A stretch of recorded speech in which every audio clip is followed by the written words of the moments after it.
বগুড়ার শাহজাহানপুরে ব্যতিক্রমী এক উদ্যোগ নিয়েছেন স্থানীয় এক কাঠমিস্ত্রি। শখের বশে নিজ খরচে তৈরি করেছেন দৃষ্টিনন্দন একটি খুদবার চেয়ার। লাভের চিন্তা নয়, শুধু খরচের টাকাতেই এটি বিক্রি করতে চান তিনি। এটি একটি খুদবার চেয়ার। নকশা আর কারুকাজে যেন এক অনন্য শিল্পকর্ম। সেগুন ও মেহগনি কাঠ দিয়ে নিখুঁতভাবে তৈরি করা হয়েছে পুরো চেয়ারটি। বগুড়ার শাহজাহানপুর উপজেলার সুলতানগঞ্জ হাট এলাকায় মামুন ফার্নিচারের প্রোপাইটার সাদেক আলী। দীর্ঘদিন ধরে কাঠের কাজের সঙ্গে যুক্ত এই কারিগর নিজের দক্ষতা আর ভালোবাসা দিয়ে তৈরি করেছেন এই ব্যতিক্রমী চেয়ারটি। এই খুদবার চেয়ারটা আমার বনানীর উদ্দেশ্যে বানাচ্ছি একটু নিজের মতন মনে করে, কোনো আদারবাদি না হলে যদি কোনো স্বাদে ব্যক্তি থাকে আর একটু হালকা খরচে, খালি যাতে কোনো একটু খরচটা না ওঠে, জিনিসটা দিয়ে দেবো। চেয়ারের প্রতিটি অংশ রয়েছে সূক্ষ্ম কারুকাজ।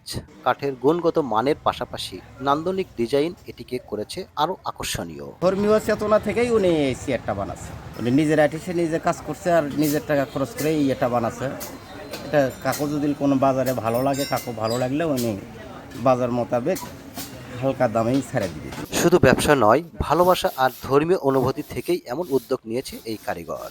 এখন অপেক্ষা, কোনো মসজিদ এই সুন্দর খুদবার চেয়ারটি গ্রহণ করবে।